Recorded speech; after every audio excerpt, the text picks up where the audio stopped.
It is time to talk about the ever-expanding universe of Spider-Man and what Sony has in development, because one project is on the horizon, and if we just look at what's happened recently with Marvel and DC, I think it's pretty safe to say, unless Sony managed to somehow throw a bunch of Spider-Man into Kraven, Kraven is doomed.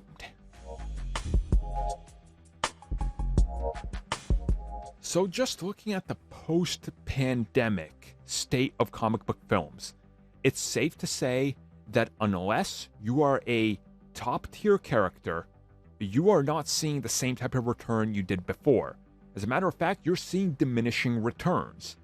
Venom 2 made less than the first film. Shazam 2 made far less. Ant-Man Quantumania, the third entry in the Ant-Man franchise, made less than the second. The writing is on the wall for many of these characters of what the people want. And what people want is, well, one, familiarity, but two, guarantee of a big hit.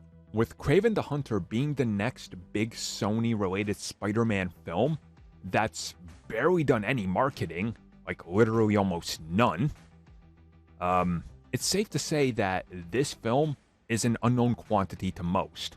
The last time we saw something like this, of this level, a character of this level that got a lot of marketing but failed, that was Morbius, and that did not turn out good for Sony. And I think that there's a lot of factors to this, but I think the big factor is that people have realized that Sony films are Sony films, and that Sony Spider-Man Marvel films are Marvel Studios films.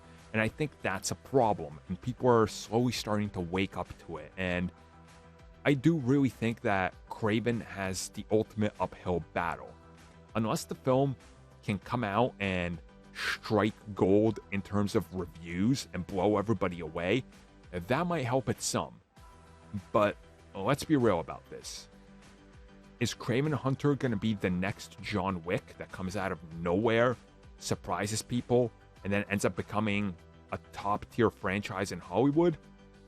Find it hard to believe, especially with the fact that you know that the film is going to include the same marketing that the previous film did, which is from the studio that brought you Venom and Spider-Man No Way Home, but without the Marvel Studios logo. And I think it's going to be very problematic. So Arminstradamus strikes with the prediction that Kraven is doomed.